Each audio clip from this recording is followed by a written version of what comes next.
ये लो, गोली ले लो, फिर अच्छी नींद आएगी।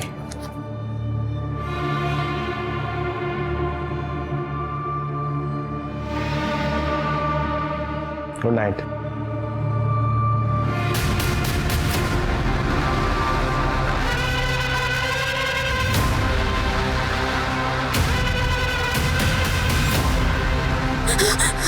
मुझे मत मारो, मुझे मत मारो।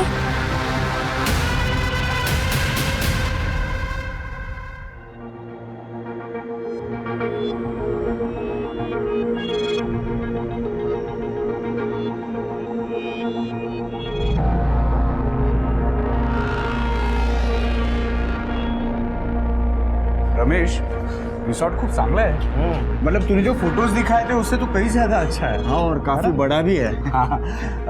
ए, चल वहां जाके सेल्फी लेता है। अभी हफ्ता भर यहीं पे चेक इन करते फिर बाद में सेल्फी खींचते है ना। चलो ठीक है, चलो हरीश, लगेज निकालना।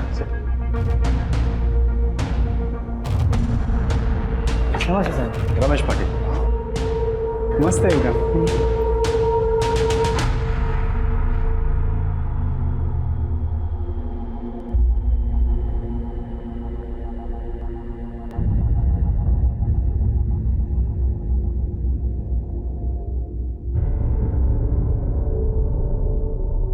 विद्यावाहिनी, थैंक्स। या थैंक्स ब्रो।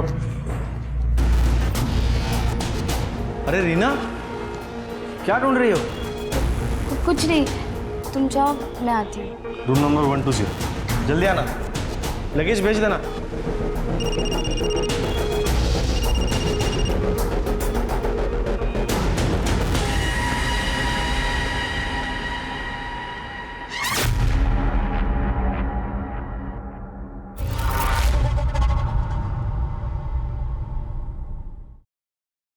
अरे कहाँ रह गई थी?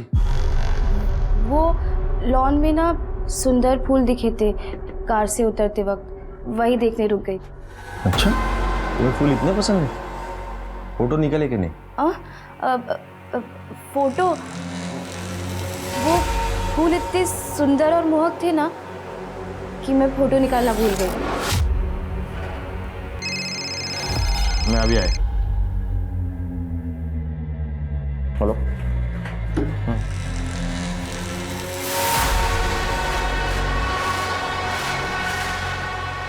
रमेश ने फिर से पूछ लिया तो बाद में जाके देखना पड़ेगा कि सुंदर फूल कहाँ है। बाबा, तुमची बॅग तुमच्या रूम मध्ये पाठवलीस। बाबा, ये आपकी दवाइयाँ। उसके साथ ही भिजवा देती।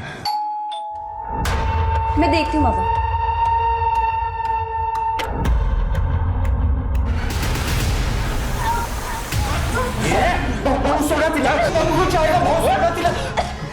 अरे ये क्या रे? हाँ, मुंबई से भाग कर आते हो तुम? रतन भाई का पैसा लेकर यहाँ गुलछर्रे उड़ा रहे हो? नहीं, ऐश करने के लिए पैसा है, देने के लिए पैसा नहीं है। भाई शादी के लिए आए हम लोग। अरे ये झूठ नहीं बोलने का। चला, इतना इतना इतना सामान लेके कोई शादी पे आता है क्या? ये ना समझा है क्या मुझे? भाव 3 दिन की शादी है, थोड़ा जल्दी इसीलिए आ गए क्योंकि हमने सोचा कि यहाँ पे छुट्टियां मना लेंगे और एक हफ्ते के लिए इतना कपड़ा इतना सामान तो लगता ही है ना। पापा को छोड़ दीजिए। 48 घंटे है तुम्हारे पास, समझा? पैसे लौटा देना, नहीं तो पूरी फैमिली एक एक करके मेरे सामने मरने के लिए तैयार रहना। उन लोगों पर नजर रहेगी मेरी। चला। तो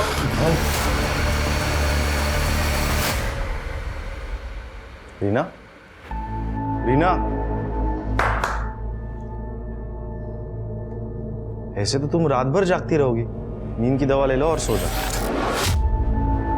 नहीं, वो नई जगह है ना, इसीलिए नींद नहीं आ रही है। आज गोली रहने दो। अरे फिर नींद नहीं आई तो चांस भी लेना। एक काम करो, तुम अंदर जाओ, मैं गोली लेके आता हूँ, ठीक है?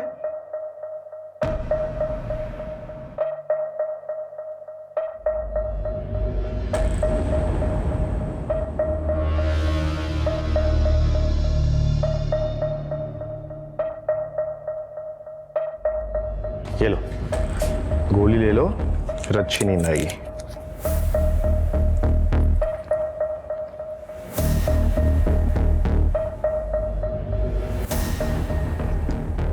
Good night.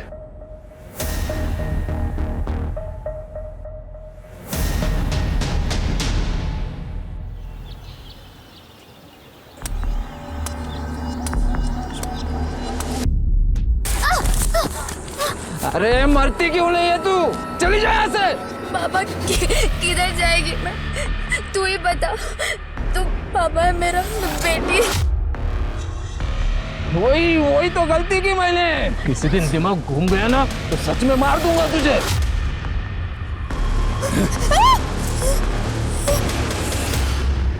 एक दिन के अंदर 50 लाख से 1 करोड़ रुपया कहां से लाएंगे? लेकिन 2 दिन में तो पैसा जमा करना ही पड़ेगा। मैंने उसके बाप से बात की लेकिन वो टस से मस नहीं हो रहा। उसका बाप क्या करेगा? सब कुछ तो रीना के हाथ में है ना। उसे तो ना मैं अच्छे से सबक सिखाती थी। अपने आप को समझती क्या है वो? कल रात ही उससे बात करने वाली थी मैं, लेकिन आप दोनों मेरी बात सुनते कहाँ हैं? विद्या, उसकी तबीयत ठीक नहीं है, तुम ऐसा कैसे बोल सकती हो? अरे वो और उसका बाप ना हम सबको मिलकर बेवकूफ बना रहे। और रही बात उसके भाई की, अब तो वो भी आ गया ना शादी में और खर्चा बढ़ाने के लिए। बहू शांति रख, मैं बात करूंगा उससे। और अगर उसने बात नहीं मानी तो क्या करेंगे आप? उसकी बैंड बजा दूंगा।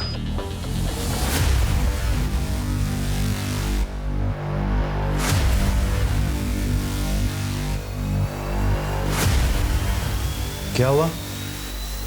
कुछ नहीं।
रीना,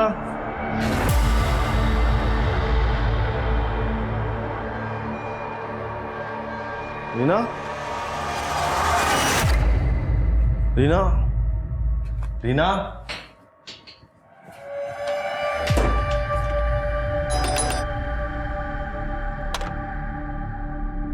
रीना है? नहीं। प्रकाश दादा, रीना है यहाँ? रीना इतनी सुबह सुबह कहाँ चली गई? वही तो ढूंढ रहे।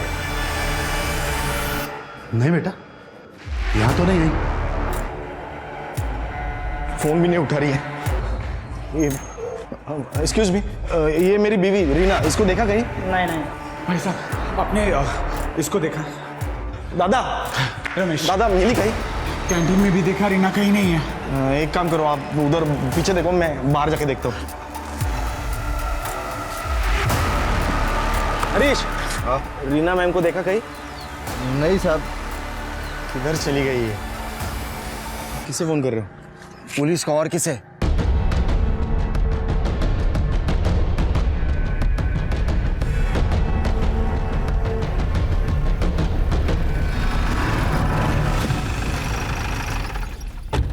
सर कल रात को करीब करीब 11 बजे मैं सो गया था।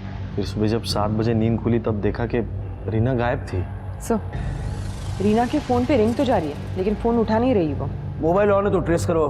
सर, इगतपुरी में कोई जानता है उसे? नहीं सर, एक्चुअली हम लोग यहाँ पे एक शादी के लिए आए हैं। सोचा कि कुछ दिन पहले आके फैमिली टाइम एंजॉय कर ले, हॉलीडे। ये चोट? ये वो कल मैं बाथटब में फिसल गया, पैर फिसल गया तो चोट आ गई। पानी था बाथटब में? ऐसे चोट लग सकती है क्या बाथटब में? यकीन कीजिए सर, मेरा ऐसे ही चोट आई सर। ठीक है, आप लोग अपने अपने कमरों में जाइए और वेट कीजिए। हम अपना इन्वेस्टिगेशन शुरू करते हैं और जब तक ये सारी प्रक्रिया चलती है आप लोग रिसोर्ट से बाहर नहीं जा सकते। और अगर रीना का फ़ोन आए तो सबसे पहले आप हमें बताइए। जी सर। शिरके, सीसीटीवी देखते हैं। सर,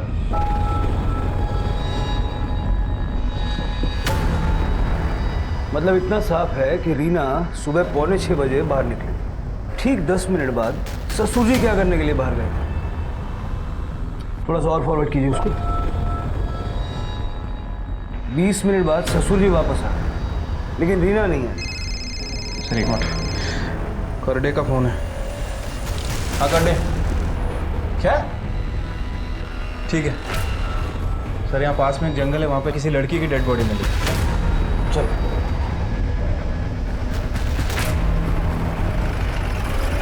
सर इधर आइए।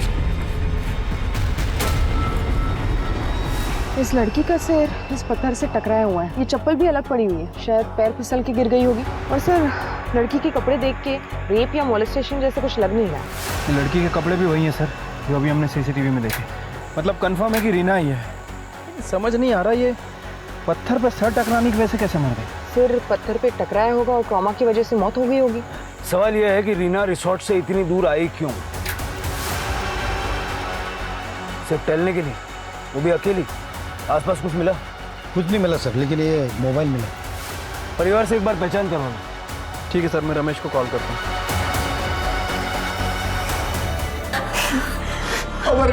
सर ये मेरी बीवी रीना ही है। रीना के साथ ये कैसे? देखिए पहली नजर में तो ये एक हादसा लग रहा है लेकिन कुछ कह नहीं सकते। सर प्लीज पता लगाइए मेरे बहन के साथ क्या हुआ है और किसने किया। हम पता लगाएंगे लेकिन जब तक ये इन्वेस्टिगेशन हो नहीं जाती आप लोगों में से कोई रिसोर्ट से बाहर नहीं जा सकता। फिलहाल आप अपने अपने कमरों में जाइए। फिलहाल सारा शक वसंत पाटिल पर जा रहा है कि वही एक था जो रीना के पीछे बाहर निकला था। बात करते हैं उससे, देखें उसके पास कोई एक्सप्लेनेशन है क्या। Right sir. बॉडी को पोस्टमार्टम के लिए भेज दो। सर हाँ सर, मैं गया था सुबह बाहर। वो तो हम जानते हैं, आप ये बताइए क्यों गए थे? वो रीना और मैं सुबह वॉक के लिए जाने वाले थे, वैसी बात हुई थी रात में। मुंबई में भी ऐसे ही वॉक के लिए जाते थे क्या?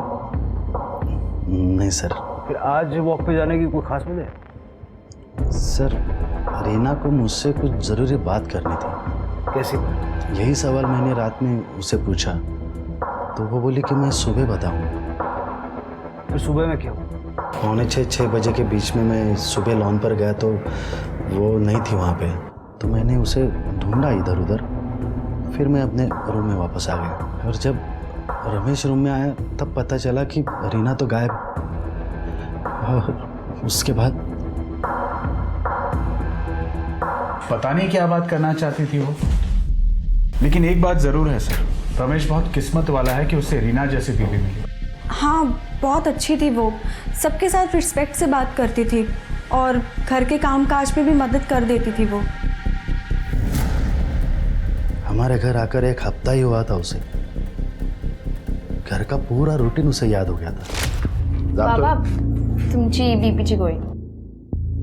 मैं रोज बोलता हूँ लेकिन तुम्हें याद रहता है। बहुत अच्छी तरह से मेरा ख्याल रखती थी वो। ज़्यादातर बात नहीं करती थी, चुपचाप रहती थी। मैं भी इस बात से खुश था क्योंकि मैं भी कम बातचीत करना पसंद करता हूँ, लेकिन हम खुश थे। ये रही तुम्हारी चाय। Thank you. और ये तुमने फाइल्स मंगाई थी ना? हाँ रख दो आप। अरे तुमने न्यूज़पेपर नहीं पढ़ा आज का? अरे टाइम ही नहीं मिला।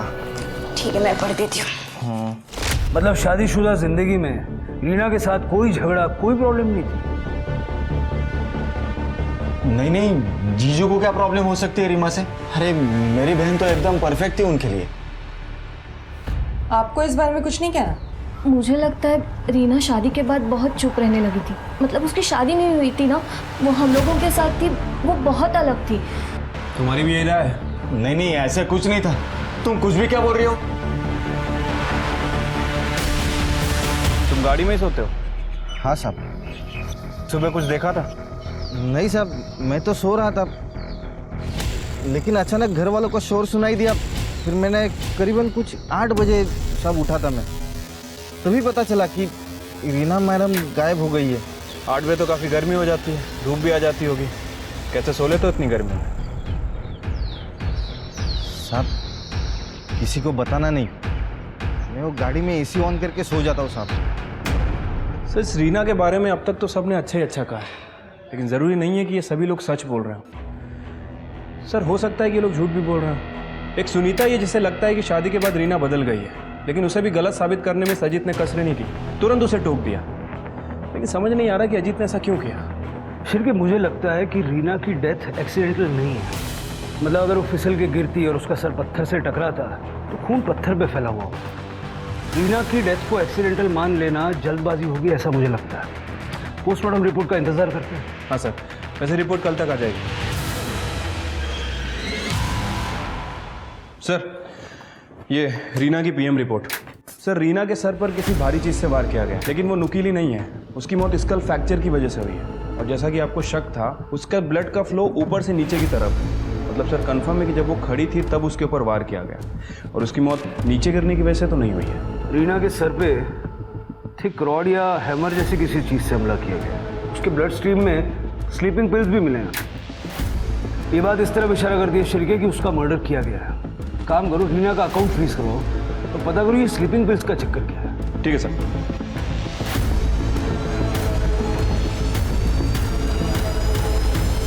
वो रीना इन गोलियों के बिना सो नहीं पाती थी। कितनी गोलियां? रोज एक नींद की गोली काफी टाइम से ले रही थी वो। फिलहाल तो ये वसंत पाटिल ही शक के दायरे में है, क्योंकि रीना के लॉबी से निकलने के बाद उसे ही सबसे पहले देखा गया था।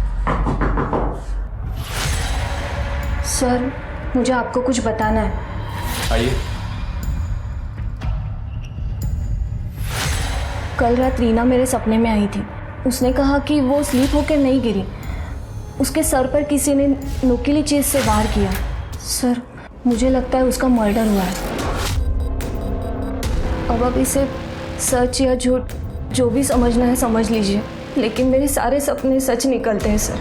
जल्द से जल्द उसके कातिल को ढूंढिए। मुझे तो लगता है कि उसके ससुर ने उसका खून किया है। रीना जब भी कोई ज़रूरी बात करना चाहती थी तो वो उसके भाई से, मतलब अजीत या फिर मुझसे ही करती थी, ना कि उसके ससुर से, क्योंकि हम दोनों ही उसके ज़्यादा करीबी थे। रीना पे किसी ब्लंट ऑब्जेक्ट से हमला हुआ है, ये बात तो सिर्फ हमारे बीच थी। ये स्वाति ने सपने में कैसे देख ली? सर लेकिन अगर स्वाति ने कही हुई बात सच निकली तो क्या पता उसे ऐसे सपने आते हो। मुझे विश्वास ही नहीं है। स्वाति का बैकग्राउंड चेक करो और ये सोचो कि ससुर वसंत पाटिल के अलावा परिवार के किस सदस्य के पास रीना को मारने का मोटिव हो सकता है। सर लेकिन रिसोर्ट का कोई एम्प्लॉय या फिर गेस्ट भी तो हो सकता है। सर रीना का बैंक अकाउंट मैंने फ्रीज करवा दिया है, लेकिन सर उसके बैंक अकाउंट में 5 करोड़ रुपए थे। मतलब रीना अपने परिवार में सबसे ज़्यादा अमीर थी, अपने भाई अजीत से भी ज़्यादा। चिरके पता लगाओ कि रीना के अकाउंट में इतना सारा पैसा आया कहाँ से। ठीक है स्वाति, रीना का सीढ़ियाँ निकलवाओ फटाफट। सर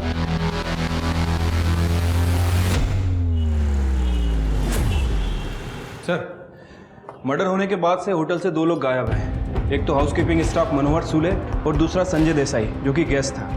ये संजय देसाई 7:30 बजे चेकआउट करके चला गया और ये मनोहर नाइट शिफ्ट में ड्यूटी खत्म करके सुबह गायब हुआ है। शिरके इस मनोहर को जल्द से जल्द ढूंढो और संजय की डिटेल्स निकालो। इन दोनों का रिसोर्ट से गायब हो जाना, इस बात का रीना के मर्डर से कोई कनेक्शन हो सकता है। और रीना का सीडीआर आते सबसे पहले ये चेक करना इन दोनों में से कोई उसके कांटेक्ट में तो नहीं। ठीक है साहब। फिर कहाँ जा रहा है? रुक साहब अभी बिजी है। काय झालं? सर आतमध्ये आलो बघतोय.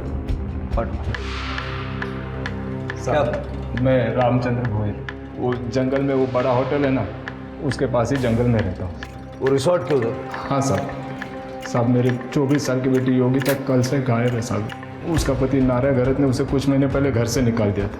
तब से मेरे साथ ही रह रही थी साहब। कल सुबह जंगल में लकड़ी लेने गई थी, तब से वापस नहीं लौटी। कितने बजे गई थी लकड़ी?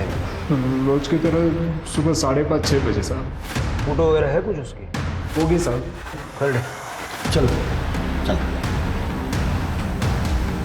सिरके, ये लड़की भी तभी गायब हुई जब रीना का मर्डर हुआ था। इन दो बातों का आपस में कोई ना कोई कनेक्शन हो सकता है। जरा उस लड़की के पति नारिया से पूछताछ कर। ठीक है सर। इस नंबर पे सर रीना के कॉल रिकॉर्ड से पता चला है एक आदमी उसे लगातार कॉल्स और मैसेजेस करता था। वो शख्स संजय देसाई है। संजय देसाई, ये वही है ना जो कल रिसोर्ट से चला गया था? हाँ सर दोनों में अक्सर मैसेजेस एक्सचेंज हुए हैं और सर 6 तारीख की रात को 11:30 बजे वो दोनों मिलने वाले थे लॉन में। सर संजय का मोबाइल ट्रेस नहीं कर पा रहे क्योंकि शायद बंद होगा। मुंबई पुलिस से रिक्वेस्ट करो कि उसके घर जाके पूछताछ करें। सर एक और बात, उमाकांत देशमुख से बात हुई है, वो आता ही होगा। साहब वो 5 करोड़ रुपए मैंने इसीलिए उनके अकाउंट में जमा किए थे ताकि पाटिल फैमिली मेरी बेटी को परेशान ना करे। तो ऐसा क्यों करना पड़ा? क्या पाटिल परिवार ने आपकी बेटी को तंग करके पैसों की मांग की थी?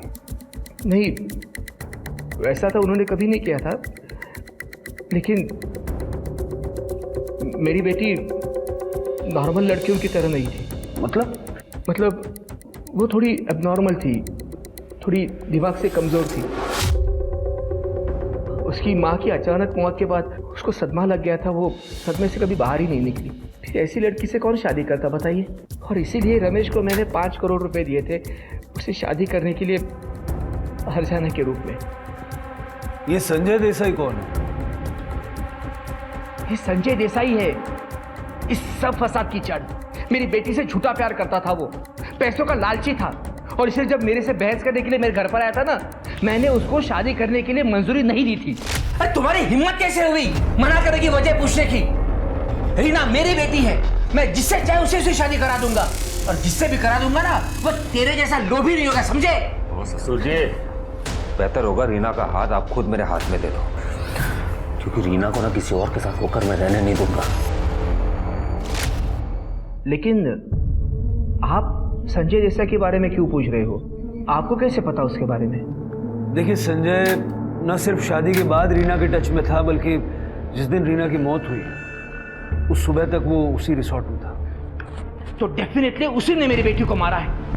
उसे धमकी दी थी मेरी बेटी को जान से मारने की। आप उसे अरेस्ट कीजिए। फिलहाल वो कहीं छुपा हुआ है, लेकिन ज्यादा दिन तक बच नहीं पाएगा। तो जहां कहीं भी होगा आप उसे ढूंढ के निकालिए और सजा दीजिए उसे। सर जंगल में एक डेड बॉडी मिली।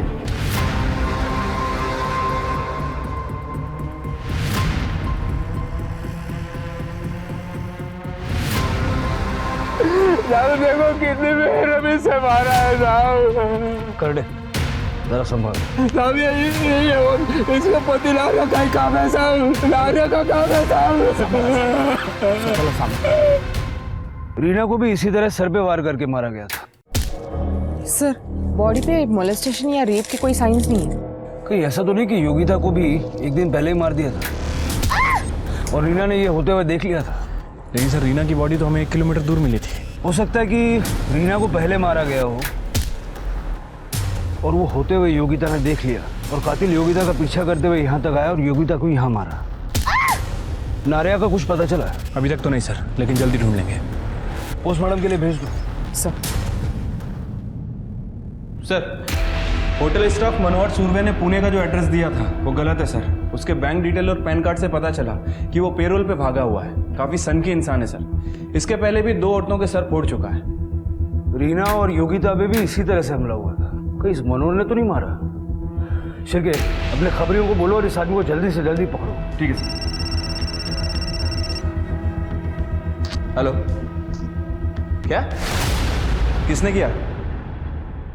ठीक है सर, ये रीना के अकाउंट से पैसे ट्रांसफ़र करने की कोशिश की गई है। किसने? सर वो पता नहीं, क्योंकि अकाउंट फ्रीज था, पैसे ट्रांसफ़र नहीं हो पाए, लेकिन आईपी एड्रेस वही है जिससे रीना अपना अकाउंट बैलेंस चेक करती थी। मतलब ये पाटिल परिवार में से किसी का काम है?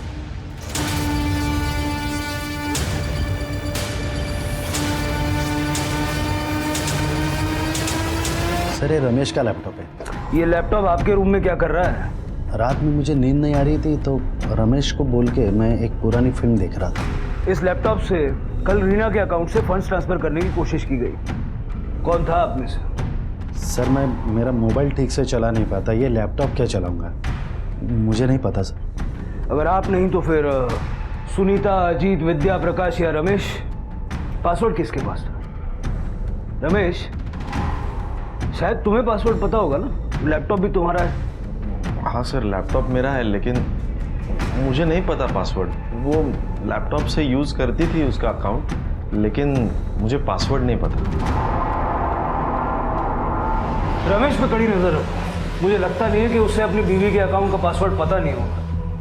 सर योगिता का पति एक हफ्ते से शराब पी के बीमार होने की वजह से लोकल गवर्नमेंट हॉस्पिटल में एडमिट है। मतलब वो कातिल नहीं हो सकता, फिर कौन हो सकता है? ये मनोहर और रवि का कुछ पता चला? सर अपने खबरिए को काम पे लगा दिया है, जल्दी पता चल जाएगा। एक minute sir. Hello, okay sir. Sanjay Desai को मुंबई पुलिस ने अरेस्ट कर लिया है, वो उसे इगतपुरी लेके आ रहे हैं। सर योगिता की पीएम रिपोर्ट। योगिता को भी रीना की तरह ही मारा गया है और इसकी मौत 7 अप्रैल को सुबह 6 बजे से 8 बजे के बीच में हुई है और रीना की मौत भी उसी दौरान हुई थी। सर जब हमने इस रामचंद्र भोयर के पड़ोसियों से पूछताछ की थी तो उन्होंने बताया था जब से योगिता नारा के घर से आई थी तब से रामचंद्र उस पर नाराज था।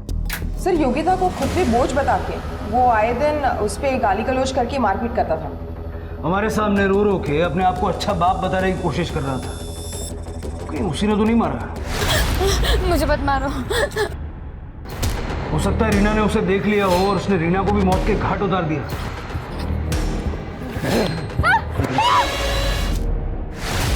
इस रामचंद्र की कुंडली निकालो जरा। एक मिनट सर। हेलो, ठीक है सर। मनोहर उर्फ रवि, उसकी टिप मिली है, वो बार में ही बैठा है। इससे पहले कि हाथ से निकले दबोच लो। सर साहब मेरा नाम रवि सोनावने है। वो मैं नकली पेपर बना के मनोहर के नाम से उस रिसोर्ट में काम करता था। रीना और योगिता को क्यों मारा? अरे नहीं साहब, मैंने किसी को नहीं मारा, उल्टा मेरे को 10,000 रुपये दिए गए थे। उस रिसोर्ट में मैंने जो कुछ भी देखा उसको लेके मुंह बंद रखने के लिए। अभी एक टाइम पे इतना पैसा मिला करके मैं बार में चला गया मज़े करने के लिए। किसने दिए थे पैसे? विद्या पाटिल ने। क्यों, ऐसा क्या देख लिया था? 6 तारीख को उन लोग के रूम का दरवाज़ा थोड़ा सा खुला था तो मैंने देखा अंदर विद्या, प्रकाश और वसंत कुछ प्लान बना रहे थे। अरे वो और उसका बाप ना हम सबको मिलकर बेवकूफ़ बना रहे। और रही बात उसके भाई की, अब तो वो भी आ गया ना शादी में और खर्चा बढ़ाने के लिए। अबे क्या चक्कर है ये जानने के लिए मैंने विद्या का पीछा किया तो वो रीना से मिलने गई थी। ए, ज़्यादा भोली बनने की जरूरत नहीं है, जितना कहा है ना उतना कर। अगर तूने मुझे 5 करोड़ नहीं दिए ना तो तेरा जीना हराम कर दूंगी मैं, समझी बात को? अरे बाबा को लोन चुकाने के लिए बार बार धमकियां मिल रही है। अरे तू है कि पैसों पर नागिन बनकर बैठी है? चल पैसे निकाल जल्दी, चल। मैं अपने पैसे नहीं दूंगी। मेरे बाबा ने कहा है कि मुझे किसी भी हालत में किसी को पैसे नहीं देने। ए, तेरे बाप बेटी का बहुत हो गया, समझी बात को? तू निकाल निकाल पैसे। बता पासवर्ड, बता। नहीं प्लीज प्लीज। लिख यहाँ, लिख पासवर्ड, लिख यहाँ। नहीं प्लीज। लिख।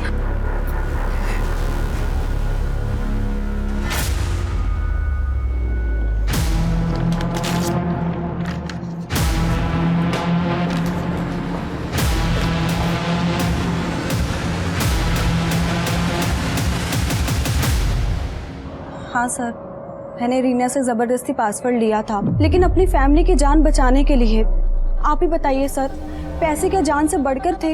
लेकिन वो पैसा तुम्हारा भी तो नहीं था, तुमने रीना का अकाउंट एक्सेस किया था। वो सर मुझे पता था कि लैपटॉप बाबा के रूम में है। बाबा जैसे ही नहाने के लिए गए तो मैं उनके रूम में गई और फंड ट्रांसफ़र करने की कोशिश की, लेकिन सच में सर, पासवर्ड जैसे ही लॉगिन किया वो अटक गया था और मैं वहाँ से गुस्से में निकल गई थी। सच क्या है तो जल्दी पता लग जाएगा, लेकिन एक बात याद रखना, तुम पे शक बढ़ गया है। जाओ। सर, रमेश के कॉल डिटेल्स चेक किए हैं सर। पता चला है कि वो किसी चेतना वैद्य नाम की लड़की से कांटेक्ट में था। ये चेतना वैद्य उस दिन मुंबई से निकली है जिस दिन पाटिल फैमिली यहाँ इगतपुरी पहुंची, लेकिन अभी तक वापस मुंबई नहीं लौटी है। फ़ोन कर रहा हूँ लेकिन इसका फ़ोन बंद है। स्वाति, चेतना का मोबाइल ट्रेस करवा। सर हाँ, वो चेतना वैद्य हमारी क्लाइंट है सर, लेकिन मुझे नहीं पता वो मुंबई से उस दिन कहाँ चली गई और क्यों। ये इत्तेफाक भी हो सकता है सर कि उसी दिन वो कहीं गई। शिरके, ये रमेश कुछ नर्वस लग रहा था। चेतना की लोकेशन निकालो तुरंत। ठीक है सर। सर, रीना फिर से मेरे सपने में आई थी। बहुत रो रही थी। वो कह रही थी कि रमेश और उसकी फैमिली ने उसे मारा है। मुझे इंसाफ दिलाओ ऐसे कह रही थी। तू जब इतना बताया तो ये भी बताया होगा कि उसे किसने मारा, उसके पैसे ट्रांसफ़र करने की कोशिश किसने की। बता दो, इन्वेस्टिगेशन में हेल्प हो जाएगी। जहाँ तक मुझे याद है, उसने कहा था रमेश उसके पास पैसों की मांग करता था, उसी ने पैसे ट्रांसफ़र करने की कोशिश की होगी। मुझे भी एक सपना आया कि तुम्हें झूठ बोलकर इन्वेस्टिगेशन को गुमराह करने के जुर्म में अरेस्ट कर लिया गया। और देखो, ये सपना सच हो रहा है। स्वाति, अरेस्ट कर लो इसे। नहीं सर, नहीं सर, मैं मानती हूँ कि मैंने सपने वाली बात झूठी कही। मैंने चुप कर आप लोगों की बात सुन ली थी कि रीना की मौत कैसे हुई। फिर कि मुझे लगता है कि रीना की डेथ एक्सीडेंटल नहीं है। मतलब अगर वो फिसल के गिरती और उसका सर पत्थर से टकराता तो खून पत्थर पे फैला हुआ होता, लेकिन हमने देखा कि खून उसके चेहरे और गर्दन पे फैला हुआ था। पोस्टमार्टम रिपोर्ट का इंतजार करते हैं। ऐसा तुमने क्यों किया? मेरे पति अजित फाइनेंशियल प्रॉब्लम में है। वो किसी से कभी कुछ नहीं मांगेंगे, मैं जानती हूँ। जब मेरे ससुर ने रीना के अकाउंट में 5 करोड़ रुपए डाले और उन्हें कुछ नहीं दिया, इसलिए मैंने सोचा कि मैं ऐसा कुछ करूँगी कि वो 5 करोड़ रुपए अजित के पास आ जाए। तुमने अभी जो कुछ बताया है ये तुम्हें और तुम्हारे पति को सस्पेक्ट बनाने के लिए काफी है। सर, रमेश की गर्लफ्रेंड चेतना वैद्य पैराडाइज रिसोर्ट में ही रुकी हुई है। क्या?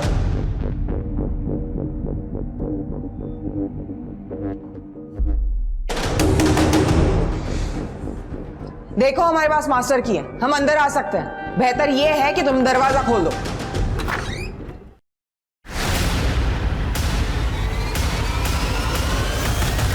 रीना से शादी के पहले से ही मैं रमेश की गर्लफ्रेंड हूँ। शादी के बाद भी हमने चालाकी से अपना अफेयर चालू रखा, इसलिए हमने डिसाइड किया था कि मैं भी यहाँ रूम लेकर रहूँगी ताकि हम आसानी से मिल सकें। अगर तुम और रमेश एक दूसरे से प्यार करते थे तो रमेश ने रीना से शादी क्यों की? रीना से मेरी ज़बरदस्ती शादी हुई थी। वो 5 करोड़ का दहेज था, जिस दहेज को हम छू भी नहीं सकते थे। एक्चुअली साहब, वो 1 साल से मेरे ऊपर बहुत बड़ा खर्चा था। उसमें ये उमाकांत ने 5 करोड़ का ऑफर दिया और वो ऊपर से 1 करोड़ और देने वाला था। तो मैंने चेतना को भुलाकर रीना से शादी करने के लिए रमेश को मना लिया। और तुम मान गए? सर, फाइनेंशियल सिचुएशन ही ऐसी थी, मुझे मानना ही पड़ा। मुझे लगा था कि ये शादी के बावजूद मैं चेतना से रिश्ता ख़त्म नहीं करूँगा, लेकिन जल्दी ही समझ में आ गया कि मैं और चेतना एक दूसरे के बिना नहीं रह सकते। इसलिए मैंने एक प्लान बनाया। मैंने चेतना को यहाँ बुलाया ताकि इस शादी के दौरान हम लोग यहाँ से भाग सकें। या फिर रीना के पैसे हथिया के उसे मारने का प्लान था तुम्हारा? वैसे भी रीना के मरने के बाद चेतना तो मिल ही जाती तुम्हें। नहीं सर, मैंने ऐसा कुछ नहीं किया सर, उल्टा मुझ पर ही हमला हुआ था। आई एम सॉरी सर, मैंने उस दिन झूठ बोला था आपसे। ये निशान बाथ टब से नहीं आए, मुझ पर हमला हुआ था। हमें क्या पता आपको चोट कैसे लगी, कहाँ लगी। हो सकता है फिर से कोई कहानी बना रहे होगे। वैसे भी लॉबी का फुटेज हमने चेक किया था, वहाँ ऐसा कुछ हुआ नहीं था। नहीं सर, वो पीछे वाली लॉबी, वहाँ ऊपर काम भी चल रहा है, शायद वहाँ पे सीसीटीवी नहीं है। सर, लगता है आपको सच बताने का समय आ गया। दादा, रमेश छुपाने से कोई फायदा नहीं है। सर, रीना स्लीपिंग पिल्स लेती थी। उस दिन रमेश को लगा कि रीना स्लीपिंग पिल्स लेके सो गई है, इसलिए भाई साहब बाहर निकले।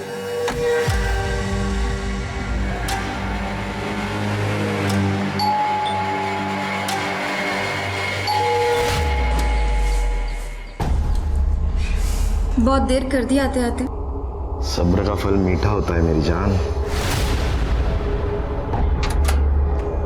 बाबा बाबा, वो रमेश मुझे चेतना नाम की लड़की के लिए धोखा दे रहा है बाबा।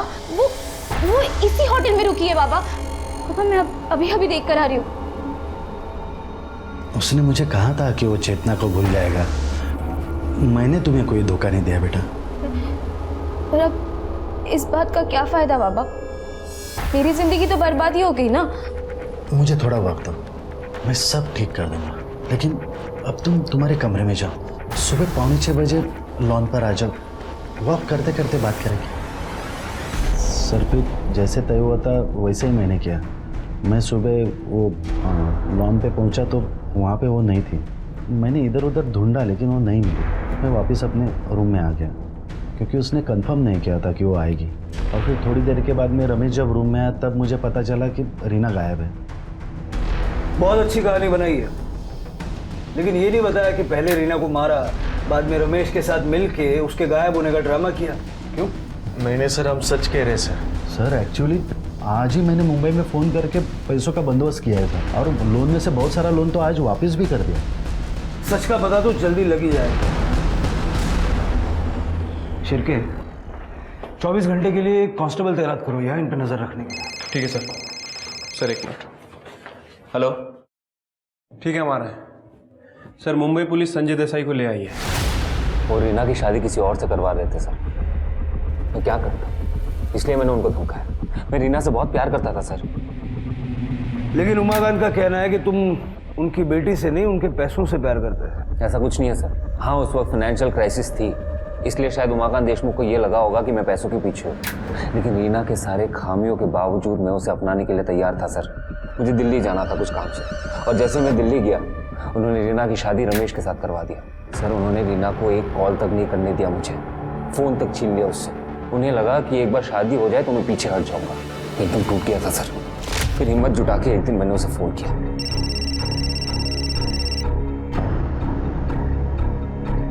संजय, तुम क्यों मुझे बार बार फ़ोन करते रहते हो? मैंने कहा ना, हमारे बीच जो कुछ भी था अब सब खत्म हो गया है। तुम बस एक बार ये कह दो कि तुम मुझसे प्यार नहीं करती। संजय, मेरी ज़िंदगी ऑलरेडी बर्बाद हो चुकी है। प्लीज़ तुम इसे और बर्बाद मत करो।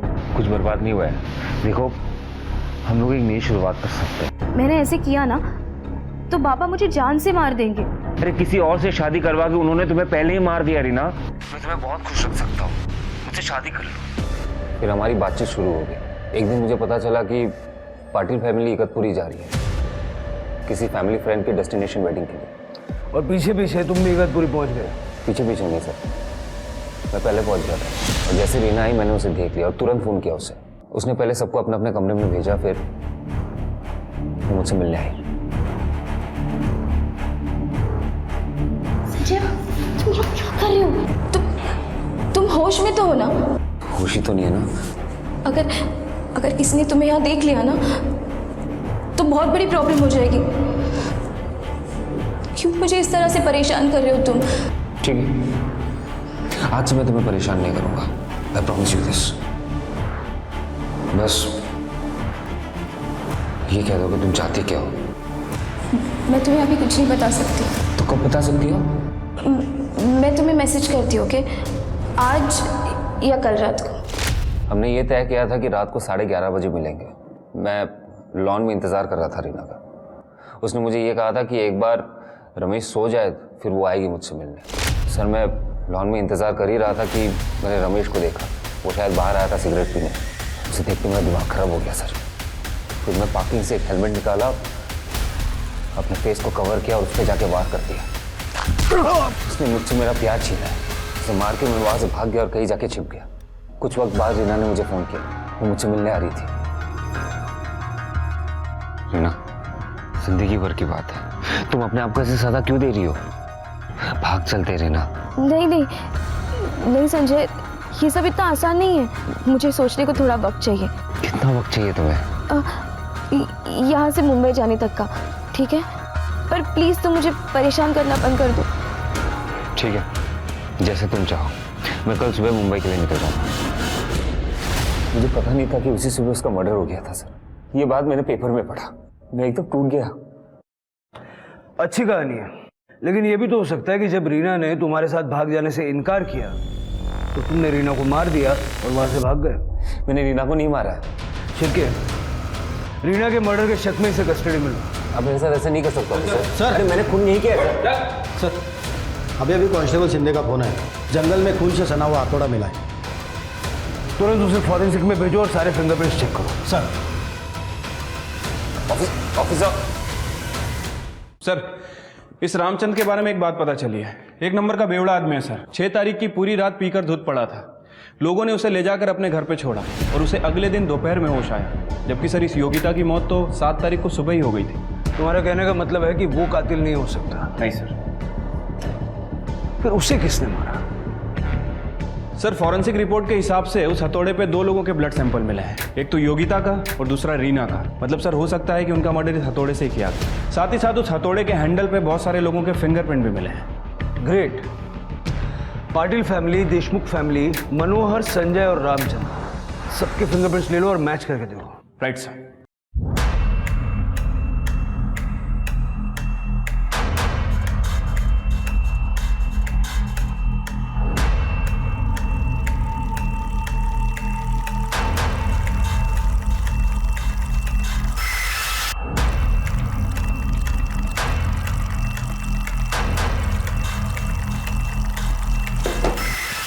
यहाँ से कोई हथौड़ा गायब हुआ है क्या?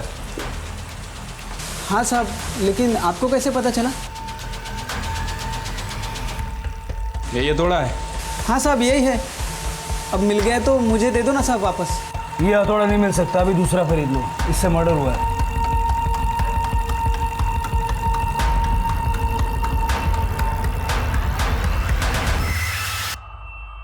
तेरे फिंगरप्रिंट्स उन फिंगरप्रिंट्स से मैच हो गए जो हमें हथौड़े पे मिले थे। अब बता, रीना और योगिता को क्यों मारा? सर मैंने कुछ नहीं किया सर। सर सच में आपको कुछ गलतफहमी हो रही है सर। जब मैं कारपेंटर से बात कर रहा था उस वक्त तू भी वहां छुप के हमें देख रहा था।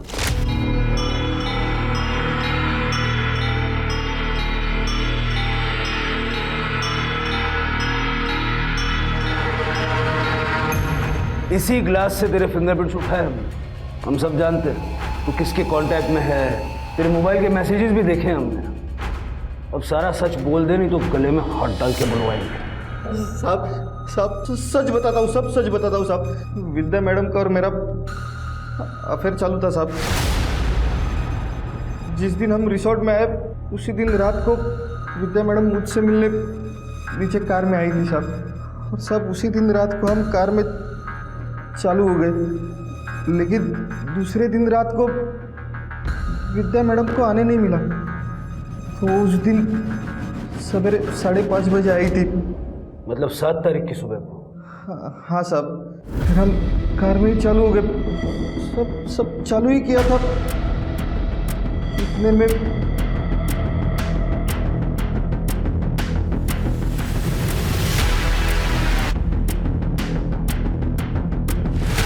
रीना ने तो हमें देख लिया, अब क्या होगा? आप क्या करेंगे? जाओ जल्दी उससे जाकर रोको, वरना मेरी जिंदगी बर्बाद हो जाएगी। जाओ।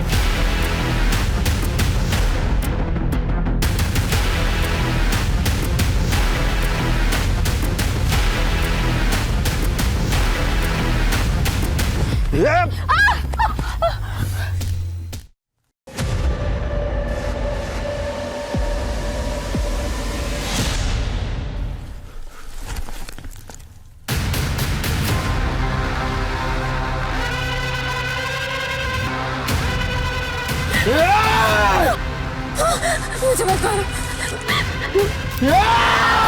फिर मैं रिसोर्ट आकर विद्या मैडम को सब कुछ बता दिया।